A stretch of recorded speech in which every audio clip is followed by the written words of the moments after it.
अस्सलाम वालेकुम dear students. आजकल हम 11th क्लास की मैथमेटिक्स की बुक में से चैप्टर नंबर 1 को यूनिट नंबर 1 को स्टडी कर रहे हैं, जिसमें हम कम्प्लेक्स नंबर्स को पढ़ रहे हैं। लास्ट लेक्चर में हमने एक कम्प्लेक्स नंबर की पोलर फॉर्म डिफाइन की थी और पोलर फॉर्म के अंदर जो एंगल थीटा होता है हमने उसे कहा था कि वो आर्गुमेंट ऑफ जी होता है, स्मॉल ए से लिखते हैं, वो भी रियल नंबर हो सकता है। और अगर उस थीटा को हम रिस्ट्रिक्ट कर दें कि हमने माइनस पाई से पाई के दरमियान लेना है, पाई को शामिल करते हुए, तो फिर हम उसको प्रिंसिपल आर्गुमेंट कहते हैं। और मैंने कहा था कि पोलर फॉर्म लिखते हुए मेरी ख्वाहिश ये होगी कि मैं हमेशा थीटा की जगह प्रिंसिपल आर्गुमेंट लिखा करूं। तो आज हम सीखते हैं कि प्रिंसिपल आर्गुमेंट जो है वो किसी कम्प्लेक्स नंबर के लिए कैसे मालूम किया जा सकता है। स्टार्ट करते हैं आज का लेक्चर। हम मेथड सीखना चाहते हैं प्रिंसिपल आर्गुमेंट को मालूम करने का। लास्ट लेक्चर में हमने किया था कि अगर z is equal to x plus iota y कोई कम्प्लेक्स नंबर है तो हम इसको लिख सकते हैं r cos theta plus iota r sin theta. इसको हम पोलर फॉर्म कहते हैं। इसमें जो r होता है वो कम्प्लेक्स नंबर z का मॉडुलस होता है, जिसका formula x square plus y square के स्क्वायर रूट के इक्वल है। और जो थीटा होता है उसको आप इस फार्मूले की मदद से हल करने की कोशिश कर सकते हैं कि टेंजेंट थीटा इक्वल है y ओवर x के, जब x नॉन ज़ीरो हो। और जब x ज़ीरो हो तो क्या किया जाएगा वो भी सीखते हैं। ये जो थीटा होता है हमारे पास, इसको हम आर्गुमेंट ऑफ कम्प्लेक्स नंबर कहते हैं, small a r g z लिखते हैं। थीटा की हमारे पास इन्फिनिट पॉसिबल वैल्यूज होती हैं, कोई सा भी रियल नंबर हो सकता है अंडर दीज कंडीशंस के tangent theta y over x के इक्वल हो। और अगर हम इस थीटा को रिस्ट्रिक्ट कर दें कि हमने माइनस पाई से पाई के दरमियान लेना है, पाई को शामिल करते हुए, तो फिर हम इसे प्रिंसिपल आर्गुमेंट कहते हैं और कैपिटल A से स्टार्ट करते हैं, ARGZ लिखते हैं। ये प्रिंसिपल आर्गुमेंट कैसे मालूम किया जाता है इसी को हम सीखने लगे हैं। हमारे पास 8 पॉसिबल केसेस हैं जिनको इस्तेमाल करते हुए हम किसी भी कम्प्लेक्स नंबर के लिए प्रिंसिपल आर्गुमेंट को मालूम कर सकेंगे। केस वन स्टार्ट करते हैं। अगर हमारे पास जो कम्प्लेक्स नंबर z है ये पॉजिटिव एक्स एक्सिस पर हो तो इसका प्रिंसिपल आर्गुमेंट कैसे मालूम करेंगे। फर्ज करें मेरे पास z जो है वो 2 के इक्वल है। ये जो z मेरे पास 2 के इक्वल है, इसको मैं पॉइंट की शक्ल में लिखूं तो ये 2,0 बन रहा है। और अगर मैं इसको xy प्लेन में स्केच करूं तो ये मेरे पास पॉइंट 2,0 है या कम्प्लेक्स नंबर है। और मुझे मालूम करना है इसका प्रिंसिपल आर्गुमेंट। प्रिंसिपल आर्गुमेंट हुआ क्या करता है, पॉजिटिव एक्स एक्सिस लेते हैं एक रे और दूसरी रे लेते हैं जो ओरिजिन से स्टार्ट हो और कम्प्लेक्स नंबर में से पास करे। उन दोनों रेज से जो एंगल बनता है उसकी मेजरमेंट को हम आर्गुमेंट कहते हैं। और अगर उसकी मेजरमेंट हम माइनस पाई से पाई के दरमियान पाई को शामिल करते हुए लें तो उसे प्रिंसिपल आर्गुमेंट कहते हैं। पॉजिटिव एक्स एक्सिस मेरे पास ये रहा ब्लैक कलर में, इसके ऊपर मेरे पास रे है OP, ओरिजिन से स्टार्ट हो रही है और कम्प्लेक्स नंबर में से पास कर रही है। ये दोनों रेज जो एंगल बना रही है उसकी मेजरमेंट मेरे पास आर्गुमेंट है। उसकी मेजरमेंट कितनी है, 2 रेज हैं एक दूसरे के ऊपर नीचे लाई कर रही हैं, इनसे जो एंगल बन रहा है उसकी मेजरमेंट कितनी है, उसकी मेजरमेंट 0 डिग्री है। या एक रोटेशन के बाद मेजर करें तो 360 डिग्री है। क्लॉकवाइज एक रोटेशन के बाद मेजर करें तो -360 डिग्री है। इनमें से थीटा की वो वैल्यू जो माइनस पाई और पाई के इन बिटवीन है वही हमारा प्रिंसिपल आर्गुमेंट है। और वो कौन सी वैल्यू है, 0 डिग्री। तो हमारे पास जो आर्गुमेंट है इस कम्प्लेक्स नंबर z का प्रिंसिपल वाला जिसे हम थीटा लिख रहे हैं वो 0 डिग्री है। तो अगर कोई कम्प्लेक्स नंबर हमारे पास पॉजिटिव एक्स एक्सिस पर लाई करे तो वो रे जो ओरिजिन से स्टार्ट हो और उस कम्प्लेक्स नंबर में से पास करे, उस रे और पॉजिटिव एक्स एक्सिस के दरमियान जो एंगल बनेगा वो 0 डिग्री का होगा। और भी पॉसिबल आंसर हो सकते हैं लेकिन 0 डिग्री का एंगल वो है जो माइनस पाई और पाई के दरमियान है। यही प्रिंसिपल आर्गुमेंट है उस कम्प्लेक्स नंबर का जो पॉजिटिव एक्स एक्सिस पर लाई कर रहा है। इसके लिए मुझे कोई ज़रूरत नहीं पेश आई इस बात को इस्तेमाल करने की कि tangent theta y over x के इक्वल है। अगर आप इसका इस्तेमाल करके हल करना चाहते तो कर सकते थे कि tangent theta y over x के इक्वल है। y हमारे पास यहाँ पे 0 है, x हमारे पास 2 है, तो ये 0 आया तो थीटा की वैल्यू 0 आई, 0 डिग्री। लेकिन इतना लंबा प्रोसेस हो जाता कि टेंजेंट थीटा को हम इस्तेमाल करते y ओवर x और फिर थीटा निकालते 0 डिग्री या 0 रेडियन भी कह सकते हैं। लेकिन पिक्चर देखते हुए जब भी आपके पास कोई कम्प्लेक्स नंबर आए जिसका सिर्फ रियल पार्ट हो और वो पॉजिटिव हो, उस कम्प्लेक्स नंबर को जब एक्स वाई प्लेन में बनाएं या कम्प्लेक्स प्लेन में बनाएं और वो पॉजिटिव एक्स एक्सिस पर आए तो आपको टेंजेंट थीटा का इस्तेमाल करने की ज़रूरत नहीं है। डायरेक्ट बता सकते हैं कि उसका जो प्रिंसिपल आर्गूमेंट है वो 0 है। और अगर सिंपल आर्गूमेंट की बात करते तो ये इन्फिनिट पॉसिबल आंसर्स थे। इस 0 में 2k पाई ऐड करके जितने भी एंगल्स बनेंगे जहाँ पे k इंटीजर होगा वो सारे ही हमारे एंगल थीटा हैं। केस 2 में हम ऐसे कम्प्लेक्स नंबर्स की बात करने लगे हैं जो नेगेटिव एक्स एक्सिस पर हैं। एक एग्जांपल की मदद से बात करते हैं। फर्ज करें कम्प्लेक्स नंबर मेरे पास g इज इक्वल टू -2 है। इसको हम -2 + 0 आयोटा लिख सकते हैं। पॉइंट की शक्ल में लिखें तो -2, 0 है। और अगर एक्स वाई प्लेन में इसको स्केच करें तो ये यहाँ कहीं है। ये मेरे पास नेगेटिव एक्स एक्सिस के ऊपर पॉइंट है -2, 0। ये हमारा कम्प्लेक्स नंबर है। हमने इसके एंगल की बात करनी है। क्या करना है, एक पॉजिटिव एक्स एक्सिस लेना है हमने, दूसरा ये रे लेनी है जो O से स्टार्ट हो रही है और इस कम्प्लेक्स नंबर में से पास कर रही है। इन दोनों रेस के दरमियान बनने वाला ये जो एंगल है ये एंगल हमारा थीटा है। ये थीटा आप क्लॉकवाइज भी ले सकते हैं, एंटी क्लॉकवाइज भी ले सकते हैं। अगर आप इसको क्लॉकवाइज लेंगे तो ये -पाई बनेगा। अगर आप इसको एंटी क्लॉकवाइज लेंगे तो ये मेरे पास पाई बनेगा। सिर्फ आर्गुमेंट की बात करें तो इन्फिनिट पॉसिबल आंसर्स हैं।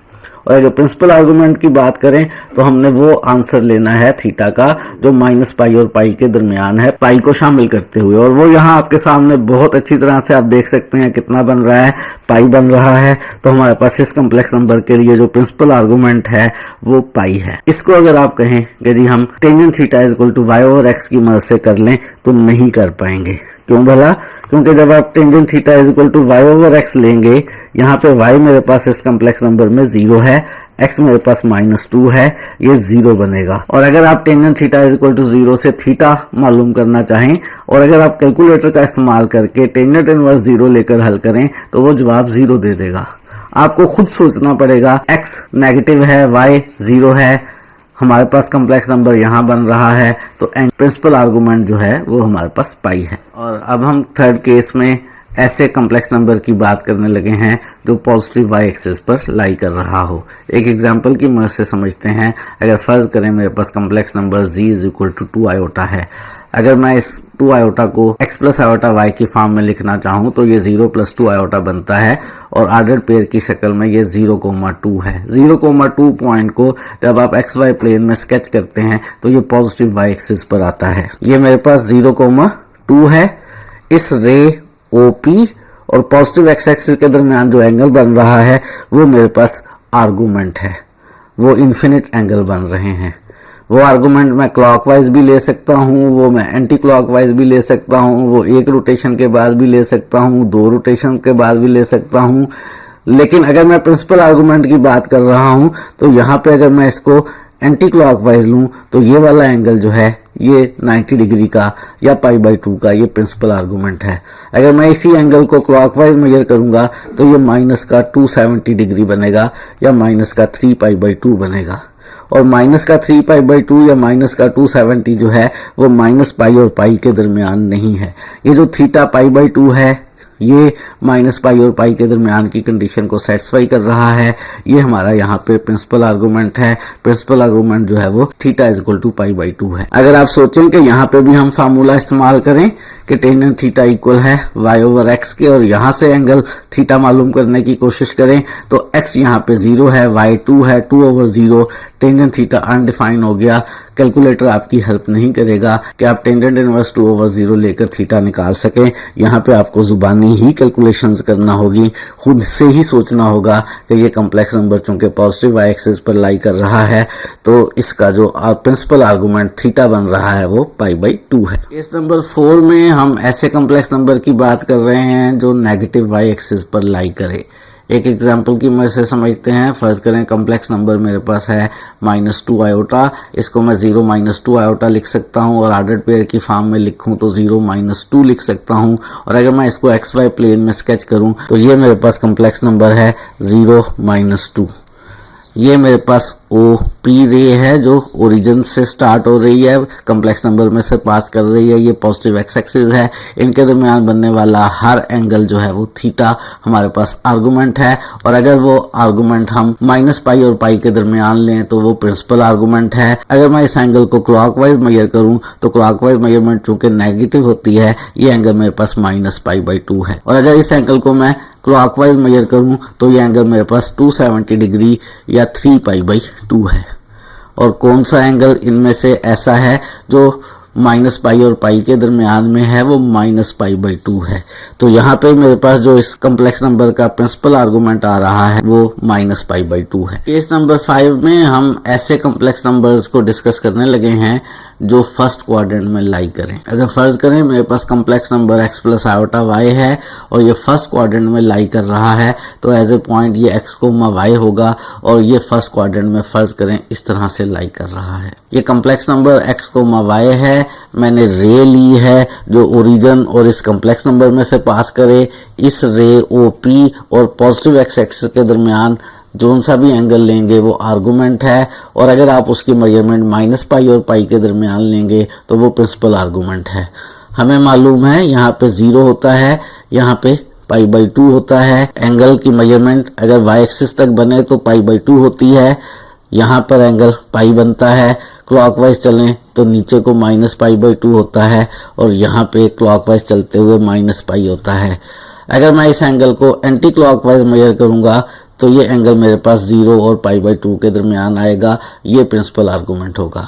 अगर मैं इस एंगल को क्लॉकवाइज मेजर करूंगा तो ये -3पाई/2 से भी छोटा एंगल आएगा जो कि -पाई और पाई के दरमियान नहीं होगा। इस एंगल को मैं एंटी क्लॉकवाइज मेजर करूंगा, यही मेरा प्रिंसिपल आर्गूमेंट होगा। अगर ये कम्प्लेक्स नंबर x, y है तो ये हॉरिजॉन्टल डिस्टेंस x और ये वर्टिकल डिस्टेंस y है। यहाँ पे अगर हम टेंजेंट थीटा लें इस ट्राइंगल को कंसिडर करते हुए तो टेंजेंट थीटा मेरे पास y/x बन रहा है। यही थीटा है। इसी थीटा को हम कैलकुलेट करना चाहते हैं। हमारे पास टेंजेंट थीटा चूंकि y/x है तो थीटा कैलकुलेटर की मदद से आप निकाल सकेंगे। टेंजेंट इनवर्स y/x होगा, और ये जो टेंजेंट इनवर्स y/x निकलेगा ये 0 और पाई/2 के दरमियान होगा। ये -पाई से पाई के दरमियान होगा। यही हमारे पास प्रिंसिपल आर्गूमेंट होगा। तो फर्स्ट क्वाड्रेंट के अंदर कोई complex number x + iota y हो तो प्रिंसिपल आर्गूमेंट का फार्मूला है टेंजेंट इनवर्स y/x। ये आपने याद रखना है। एक एग्जांपल सॉल्व करते हैं। एग्जांपल में हमारे पास कम्प्लेक्स नंबर है 1 + आयोटा। इस कम्प्लेक्स नंबर को मैं ऑर्डर्ड पेयर की फॉर्म में लिखूं तो 1,1 बन रहा है। ये कम्प्लेक्स नंबर मेरे पास यहाँ फर्स्ट क्वाड्रेंट में आ रहा है। इसका x भी पॉजिटिव है, x 1 है, y भी पॉजिटिव है, y मेरे पास 1 है, x इसमें 1 है, y 1 है, दोनों पॉजिटिव हैं। फर्स्ट क्वाड्रेंट में ये कम्प्लेक्स नंबर बन रहा है। तो प्रिंसिपल आर्गूमेंट अगर मुझे निकालना है तो मेरे पास प्रिंसिपल आर्गूमेंट का फार्मूला है। फर्स्ट क्वाड्रेंट में टेंजेंट इनवर्स y/x, y 1 है, x 1 है, टेंजेंट इनवर्स 1/1। कैलकुलेटर से आप टेंजेंट इनवर्स 1 को कैलकुलेट कर लें, या वो 45 डिग्री देगा या वो पाई/4 देगा। अगर आपका कैलकुलेटर 45 डिग्री का एंगल दे तो कोशिश करें कि एंगल को डिग्रीज में ना लिखें, उस 45 डिग्री के एंगल को रेडियंस में बदल लें। और क्या तरीका होगा 45 डिग्री के एंगल को रेडियंस में बदलने का? हम इसको पाई/180 से मल्टीप्लाई कर लेंगे। जब पाई/180 से मल्टीप्लाई करेंगे तो 180 को 45 से डिवाइड करेंगे तो 4 आ जाएगा, पाई/4 बन जाएगा। या एक और तरीका हो सकता है कि आप अपने कैलकुलेटर को रेडियन मोड में कन्वर्ट कर लें, और अगर आपका कैलकुलेटर अच्छा वाला है तो वो आपको डायरेक्ट टेंजेंट इनवर्स 1 लेने पे पाई/4 आंसर दे देगा। ये हमने प्रिंसिपल आर्गूमेंट मालूम किया है इस कम्प्लेक्स नंबर 1 + आयोटा का, जो कम्प्लेक्स नंबर हमारे पास फर्स्ट क्वाड्रेंट में लाई कर रहा था। केस नंबर 6 में हम ऐसे कम्प्लेक्स नंबर की बात करने लगे हैं जो सेकंड क्वाड्रेंट में हो। अगर फर्ज करें मेरे पास complex number x + iota y है और ये कम्प्लेक्स नंबर सेकंड क्वाड्रेंट में है तो ये कम्प्लेक्स नंबर इस तरह से बन रहा होगा।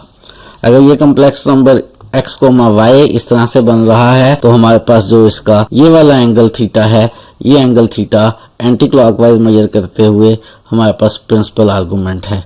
ये बेसिकली यहाँ पे पॉजिटिव y एक्सिस पे पाई/2 है, यहाँ पे पाई है, एंटी क्लॉकवाइज मेजर करेंगे तो ये π/2 और पाई के दरमियान एंगल आएगा। अगर आप इसको क्लॉकवाइज मेजर करेंगे तो ये -π से छोटा एंगल हो जाएगा, प्रिंसिपल आर्गूमेंट की रेंज में से बाहर हो जाएगा। थीटा आप मेजर कर सकते हैं चाहे तो क्लॉकवाइज, अगर सिंपल आर्गूमेंट की बात कर रहे हो। अगर प्रिंसिपल आर्गूमेंट की बात कर रहे हो तो वो आपने -π से पाई के दरमियान ही मेजर करना है और ये मुझे एंटी क्लॉकवाइज मेजर करना पड़ेगा। अगर कम्प्लेक्स नंबर x, y है तो ये हॉरिजॉन्टल डिस्टेंस x और ये वर्टिकल डिस्टेंस मेरे पास y है। इस इंटरनल एंगल को, ये जो ट्राइंगल की मदद से यहाँ बन रहा है, अगर मैं इसको अल्फा नाम दूं तो ये अल्फा मैं कैलकुलेट कर सकता हूँ। टेंजेंट अल्फा इक्वल होगा y/x के। क्या ख्याल है, सही कह रहा हूँ? नहीं, सही नहीं कह रहा, थोड़ी सी गलत बात कह रहा हूँ। एक्स गो के यहाँ पे लिखा हुआ नहीं नज़र आ रहा कि नेगेटिव है, लेकिन ये लेफ्ट वर्ड है तो जब हमें एक्स की वैल्यू पता चलेगी तो ये नेगेटिव आएगी और ट्राइंगल की साइड नेगेटिव नहीं हुआ करती, यानी टेंजेंट अल्फा y/x नहीं होगा। y ठीक है, पॉजिटिव है, लेकिन x नेगेटिव है। अगर हम इस x का मॉडुलस ले लें या हम कह लें y और x को डिवाइड करके उसका मॉडुलस ले लें तो फिर मेरे पास जो टेंजेंट अल्फा आएगा यहाँ पे टेंजेंट अल्फा y/x का मॉडुलस होगा। ये एंगल अल्फा निकल आया, ये एंगल निकल आया है, लेकिन मुझे ये वाला एंगल थीटा चाहिए। अगर मैं कोशिश ये करूं कि tangent theta is equal to y/x की मदद से हल करूं तो tangent theta is equal to y/x की मदद से हल करने पे जब मैं यहाँ पे x को नेगेटिव लिखूंगा तो कैलकुलेटर से जब जवाब निकालूंगा तो मुझे माइनस कुछ डिग्रीज मिल जाएगा, लेकिन वो मेरा प्रिंसिपल आर्गूमेंट नहीं होगा क्योंकि नेगेटिव एंगल इसका बन ही नहीं रहा। इसका नेगेटिव एंगल बनाएंगे तो वो -π से भी छोटा होगा। तो कैलकुलेटर की मदद से आप इस एंगल को नहीं मेजर कर सकेंगे अगर आपका कम्प्लेक्स नंबर जो है वो सेकंड क्वाड्रेंट में लाई कर रहा है कि टेंजेंट अल्फा y/x का मॉडुलस है तो अल्फा टेंजेंट इनवर्स y/x का मॉडुलस होगा। ये अल्फा मालूम हो गया, लेकिन ये अल्फा हमें चाहिए नहीं, हमें तो ये वाला एंगल थीटा चाहिए। कैसे मालूम हो सकता है? अगर मैं anti clockwise positive x axis से यहाँ तक पूरी हाफ रोटेशन ले लूँ तो एंगल पाई बन रहा है। हमें इधर वाला ये थीटा चाहिए, इधर वाला एंगल अल्फा मालूम है, टोटल एंगल पाई मालूम है। अगर मैं पाई में से अल्फा को माइनस कर दूं तो ये थीटा आ जाएगा मेरे पास। जो प्रिंसिपल आर्गुमेंट मेरे पास थीटा है वो पाई में से अल्फा को माइनस करके आएगा। और अल्फा कैसे निकाला है? अल्फा हमने टेंजेंट इनवर्स y/x के मॉडुलस से निकाला है, तो pi minus tangent inverse y/x का मॉडुलस, यही मेरे पास प्रिंसिपल आर्गुमेंट थीटा की वैल्यू आ गई। अगर मेरे पास प्रिंसिपल आर्गुमेंट की वैल्यू आ गई है तो मैं किसी भी आर्गुमेंट की वैल्यू निकाल सकता हूं इसमें 2k पाई ऐड करके, जहां पे k कोई सा इंटीजर होता है। लेकिन बहरहाल अगर कम्प्लेक्स नंबर सेकंड क्वाड्रेंट में लाई करे तो उस कम्प्लेक्स नंबर का प्रिंसिपल आर्गुमेंट थीटा मालूम करने का फार्मूला होगा, ये जुबानी याद रख लेना है, pi minus tangent inverse y/x का मॉडुलस। एक एग्जांपल करते हैं। मेरे पास कम्प्लेक्स नंबर है -1 प्लस आयोटा। इसको ऑर्डर्ड पेयर की फॉर्म में लिखूं तो -1,1 बन रहा है। इसको कम्प्लेक्स प्लेन में स्केच करूं तो x लेफ्टवर्ड -1 आएगा, उसके बाद y अपवर्ड प्लस का 1 लेंगे तो यहाँ पे मेरे पास कम्प्लेक्स नंबर बनेगा -1,1। मुझे मालूम करना है इस कम्प्लेक्स नंबर का प्रिंसिपल आर्गुमेंट। जब मुझे पता चल जाए कि कम्प्लेक्स नंबर जो है वो सेकंड क्वाड्रेंट में है तो प्रिंसिपल आर्गुमेंट मालूम करने का फार्मूला मेरे पास मौजूद है कि pi minus tangent inverse y/x का मॉडुलस, y यहाँ पे 1 है, x यहाँ पे -1 है, 1/-1 का मॉडुलस लेंगे तो 1 बनेगा और कैलकुलेटर से टेंजेंट इनवर्स 1 हल करेंगे तो π/4 आएगा हमारे पास, यानी पाई माइनस π/4 जो है वो प्रिंसिपल आर्गुमेंट बन रहा है। इसको सिंप्लीफाई कर लें तो ये 3π/4 आ रहा है। 4 एलसीएम लेकर सिंप्लीफाई करेंगे तो 3π/4। हमने प्रिंसिपल आर्गुमेंट इस कम्प्लेक्स नंबर -1 प्लस आयोटा का मालूम किया, वो 3π/4 है। आप इसी आर्गुमेंट को क्लॉकवाइज मालूम करना चाहें तो मालूम कर सकते हैं, लेकिन मेरा मशवरा आपको यह है कि हमेशा प्रिंसिपल आर्गुमेंट मालूम करें, यूनिक आंसर आएगा, परेशानी नहीं होगी। केस नंबर 7 में हम ऐसे कम्प्लेक्स नंबर्स की बात करने लगे हैं जो थर्ड क्वाड्रेंट में लाई करें। अगर फर्ज करें मेरे पास gx प्लस आयोटा y है और ये थर्ड क्वाड्रेंट में है, तो थर्ड क्वाड्रेंट में है तो कुछ इस तरह की पिक्चर बनेगी, कुछ इस तरह की सिचुएशन होगी। हमारे पास ये कम्प्लेक्स नंबर x, y है, ये हमारे पास थर्ड क्वाड्रेंट में बन रहा है। हमने इसका प्रिंसिपल आर्गुमेंट निकालना है, पॉजिटिव x एक्सिस के साथ बनने वाला एंगल निकालना है। एंटी क्लॉकवाइज मेजर करें तो ये एंगल आएगा जो पाई से बड़ा हो जाएगा, हमें इस एंगल को क्लॉकवाइज मेजर करना होगा। ये वाला एंगल थीटा जो है ये हमारा प्रिंसिपल आर्गुमेंट होगा। प्रिंसिपल आर्गुमेंट माइनस पाई से पाई के दरमियान हुआ करता है। ये वाला जो एंगल है इसको मालूम किया जा सकता है with the help of triangle. कैसे? हमारे पास जब कॉम्प्लेक्स नंबर x को y है, इसका मतलब है यहाँ से लेफ्टवर्ड डिस्टेंस x है, यहाँ से डाउनवर्ड डिस्टेंस y है। ये मेरे पास एक राइट एंगल ट्राइंगल बन रही है। इस राइट एंगल ट्राइंगल के अंदर ये वाला एंगल अल्फा बन रहा है। इस एंगल अल्फा को मैं मालूम कर सकता हूँ tangent alpha is equal to y over x की मदद से। लेकिन x और y यहाँ नेगेटिव हैं। ट्राइंगल की साइड्स के तौर पे कंसिडर करें तो हमें x मॉडुलस और y मॉडुलस की बात करना होगी। टेनेंट अल्फा मालूम किया जा सकता है y ओवर x के मॉडुलस से, अल्फा मालूम किया जा सकता है tangent inverse y over x के फार्मूले से। अगर अल्फा मालूम हो गया है और ये थीटा मुझे मालूम करना है तो उसके लिए क्या तरीका अख्तियार करेंगे हम कि यहाँ से यहाँ तक अगर हम हाफ रोटेशन ले लें क्लॉकवाइज तो वो माइनस पाई बन रहा है। पॉजिटिव एक्स एक्सिस से नेगेटिव एक्स एक्सिस तक क्लॉकवाइज रोटेशन में एंगल बन रहा है माइनस पाई। ये वाला पोर्शन अल्फा है, हमें यहाँ से यहाँ तक का थीटा चाहिए तो माइनस पाई में अल्फा को ऐड कर लें। तो हमारे पास जो प्रिंसिपल आर्गुमेंट है थीटा वो हमारे पास माइनस पाई प्लस अल्फा है और alpha tangent inverse y over x का मॉडुलस है तो minus pi plus tangent inverse y over x का मॉडुलस। जब भी कॉम्प्लेक्स नंबर थर्ड क्वाड्रेंट में आए तो आपको ये फिगर बनाने की ज़रूरत नहीं है। आप फार्मूला याद रखें कि प्रिंसिपल आर्गुमेंट ऑफ z या थीटा जो है वो minus pi tangent inverse y over x के मॉडुलस के इक्वल होगा। एक एग्जांपल देखते हैं। हमारे पास एग्जांपल में कॉम्प्लेक्स नंबर -1 माइनस आटा है। इसको ऑर्डर्ड पेयर में लिखें तो -1 -1 है। चूँकि x -1 है लेफ्टवर्ड, y -1 है डाउनवर्ड, तो ये जो कॉम्प्लेक्स नंबर है हमारे पास -1 -1 ये थर्ड क्वाड्रेंट में बन रहा है। अगर ये थर्ड क्वाड्रेंट में बन रहा है तो हम इस फार्मूले का इस्तेमाल करके प्रिंसिपल आर्गुमेंट मालूम कर सकते हैं। प्रिंसिपल आर्गुमेंट का फार्मूला है minus pi plus tangent inverse y over x का मॉडुलस। y यहाँ -1 है, x यहाँ -1 है।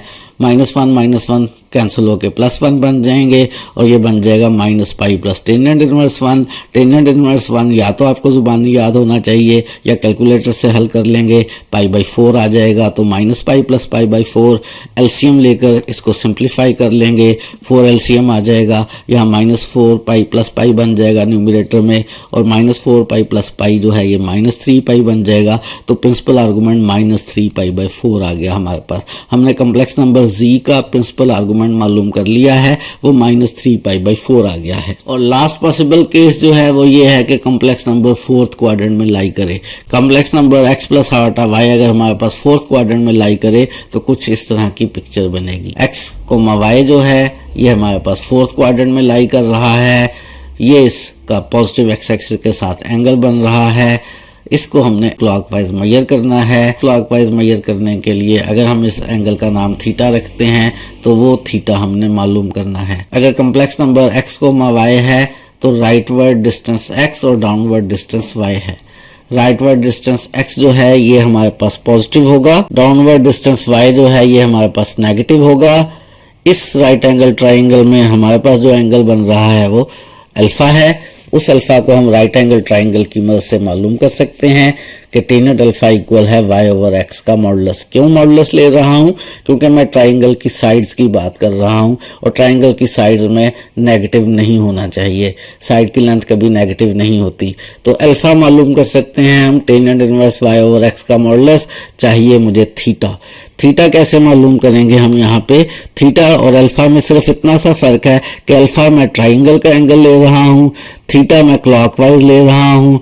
थीटा मैं क्लॉकवाइज ले रहा हूँ तो ये नेगेटिव है, जबकि अल्फा मेरे पास पॉजिटिव है। अल्फा की मदद से मैं थीटा कैसे मालूम कर सकता हूँ? अगर अल्फा 30 डिग्री आया है तो थीटा -30 डिग्री होगा। यानी अल्फा का मेरे पास जो भी जवाब आया है, मेरे पास प्रिंसिपल आर्गुमेंट जो थीटा है वो माइनस अल्फा के इक्वल होगा, यानी minus tangent inverse inverse y over x का मॉडुलस। अगर कॉम्प्लेक्स नंबर फोर्थ क्वाड्रेंट में बन रहा है x प्लस आयोटा y और आपने उसका प्रिंसिपल आर्गुमेंट निकालना है तो फार्मूला है minus tangent inverse y over x का मॉडुलस। इस फार्मूले को एक एग्जाम्पल में इस्तेमाल करते हैं। एग्जाम्पल में कॉम्प्लेक्स नंबर मेरे पास z is equal to 1 minus iota है। इसको मैं ऑर्डर्ड पेयर की फॉर्म में लिखूं तो 1 माइनस 1 है। अगर मैं इस कॉम्प्लेक्स नंबर को एक्स वाई प्लेन में या कॉम्प्लेक्स प्लेन में स्केच करूं तो x1 का राइटवर्ड y माइनस 1 डाउनवर्ड, यहाँ कहीं ये मेरे पास कॉम्प्लेक्स नंबर आ रहा है 1 कोमा माइनस 1, फोर्थ क्वाड्रेंट बन रहा है। अगर फोर्थ क्वाड्रेंट बन रहा है तो प्रिंसिपल आर्गुमेंट का फार्मूला हमें याद है minus tangent inverse y over x का मॉडुलस। y मेरे पास यहाँ पे माइनस 1 है और x जो है वो मेरे पास प्लस 1 है। जब मैं y ओवर x को डिवाइड करूंगा, माइनस 1 को 1 से डिवाइड करूंगा तो ये मेरे पास टेंजेंट इनवर्स 1 बन जाएगा और बाहर माइनस मौजूद है। टेंजेंट इनवर्स 1 को या तो कैलकुलेटर से कैलकुलेट करूं या मुझे जुबानी याद हो तो मेरे पास आंसर आ रहा है पाई बाई 4 टेंजेंट इनवर्स 1 का, और मेरे पास आर्गुमेंट ऑफ z या थीटा का आंसर आया है माइनस पाई बाई 4। जब हम किसी भी complex number x plus iota y की बात करें तो 8 पॉसिबिलिटीज हो सकती हैं कि वो complex number positive x axis पर हो, वो complex number negative x axis पर हो, पॉजिटिव y एक्सिस पर हो, नेगेटिव y एक्सिस पर हो, फर्स्ट क्वाड्रेंट में हो, सेकंड क्वाड्रेंट में हो, थर्ड क्वाड्रेंट में हो या फोर्थ क्वाड्रेंट में हो। हमने हर पॉसिबल केस में उस कॉम्प्लेक्स नंबर का प्रिंसिपल आर्गुमेंट मालूम करने का फार्मूला सीखा है। टोटल हमारे पास 8 फार्मूला ही आए हैं जिन्हें आपने जुबानी याद रखना है। जो 4 रिजल्ट्स हैं positive x axis, negative x axis, positive y axis और नेगेटिव y एक्सिस, वो तो सिंपल डायरेक्ट एंगल निकल आते हैं। और अगर कॉम्प्लेक्स नंबर किसी क्वाड्रेंट में हो तो फिर हमने 4 फार्मूला ही लिखे हैं जिन्हें आपको जरूर याद रखना है। एक्सरसाइज हमारे पास 1.5 है, उसमें से क्वेश्चन नंबर 2 का एक पार्ट आज करते हैं, मजीद पार्ट जो हैं उन्हें नेक्स्ट लेक्चर में करेंगे। क्वेश्चन नंबर 2 में मैं पार्ट नंबर 2 की बात करने लगा हूं। कॉम्प्लेक्स नंबर मेरे पास 1 प्लस आयोटा है, मुझे इस कॉम्प्लेक्स नंबर को पोलर फॉर्म में एक्सप्रेस करना है। अगर मुझे इस कॉम्प्लेक्स नंबर को पोलर फॉर्म में एक्सप्रेस करना है तो पोलर फॉर्म मुझे मालूम है r into cos theta plus iota sine theta होती है, जिसमें r जो है वो कॉम्प्लेक्स नंबर का मॉडुलस होता है और जो आर्गुमेंट है थीटा उसके लिए tangent theta y over x के इक्वल होता है। प्रिंसिपल आर्गुमेंट माइनस पाई और पाई के दरमियान होता है और प्रिंसिपल आर्गुमेंट ही मैंने कहा है मैं लिखा करूंगा कॉम्प्लेक्स नंबर की पोलर फॉर्म में। वैसे तो यहाँ थीटा की इन्फिनिट पॉसिबल वैल्यूज हो सकती हैं लेकिन मैं हमेशा प्रिंसिपल आर्गुमेंट लिखा करूंगा और कैसे निकाला करूंगा उसका मेथड मैंने आपको सिखाया है। इस कॉम्प्लेक्स नंबर की हम बनाना चाहते हैं पोलर फॉर्म। हम इस कॉम्प्लेक्स नंबर को लेट कर रहे हैं z है। पोलर फॉर्म बनाने के लिए मुझे जरूरत है 2 बातों की, r की और प्रिंसिपल आर्गुमेंट थीटा की। मैं डिसाइड करता हूं कि ये कॉम्प्लेक्स नंबर कहां बन रहा है। इसको ऑर्डर पेयर में लिखूं तो 1,1 बन रहा है और अगर मैं इसको कॉम्प्लेक्स प्लेन में स्केच करूं तो 1,1 जो कॉम्प्लेक्स नंबर है वो मेरे पास फर्स्ट क्वाड्रेंट में आ रहा है। और अगर मेरे पास कॉम्प्लेक्स नंबर फर्स्ट क्वाड्रेंट में आ रहा है तो प्रिंसिपल आर्गुमेंट निकालने का फार्मूला मुझे याद होना चाहिए, वो tangent inverse y over x है। प्रिंसिपल आर्गुमेंट का फार्मूला मैंने डिसाइड कर लिया है। r कैलकुलेट करता हूं, प्रिंसिपल आर्गुमेंट कैलकुलेट करता हूं। r कैलकुलेट करेंगे वो z का मॉडुलस है। z में मेरे पास x1 है, y1 है। z का मॉडुलस होता है x square plus y square का स्क्वायर रूट, तो 1 का स्क्वायर प्लस 1 का स्क्वायर और उसका स्क्वायर रूट। 1 का स्क्वायर 1, 1 का स्क्वायर 1, 1 प्लस 1 2 और 2 का स्क्वायर रूट, ये मेरे पास r आ गया। प्रिंसिपल आर्गुमेंट z, उसका फार्मूला है tangent inverse y over x। y मेरे पास 1 है, x मेरे पास 1 है, तो थीटा जो है वो टेंजेंट इनवर्स 1 ओवर 1 यानी टेंजेंट इनवर्स 1 कैलकुलेटर से हल कर लें तो ये पाई बाई 4 आ गया। थीटा मेरे पास पाई बाई 4 आ गया, r मेरे पास 2 का स्क्वायर रूट आ गया। 1 प्लस आयोटा की पोलर फॉर्म जो है वो है r into cos theta plus iota sine theta. r की जगह यहाँ 2 का स्क्वायर रूट लिख लेते हैं और थीटा की जगह पाई बाई 4 लिख लेते हैं, तो cos pi by 4 plus iota sine pi by 4। ये जो 1 प्लस आयोटा कॉम्प्लेक्स नंबर है इसको मैंने पोलर फॉर्म में चेंज कर लिया है, वो आई है square root of 2 into cos pi by 4 plus iota sine pi by 4। यही काम हम करना चाहते थे। एक्सरसाइज 1.5 के क्वेश्चन 2 के बाकी पार्ट्स को इंशाल्लाह नेक्स्ट लेक्चर में करेंगे। आज के लिए इतना ही रखते हैं। आज हमने किसी भी कॉम्प्लेक्स नंबर के प्रिंसिपल आर्गुमेंट को मालूम करना सीखा है और कॉम्प्लेक्स नंबर की पोलर फॉर्म भी बनाई है। पोलर फॉर्म बनाना हमने प्रीवियस लेक्चर में सीखा था, आज हमने एक गिवन कॉम्प्लेक्स नंबर की पोलर फॉर्म बनाई है। मज़ीद चीज़ें इंशाल्लाह आने वाले दिनों में।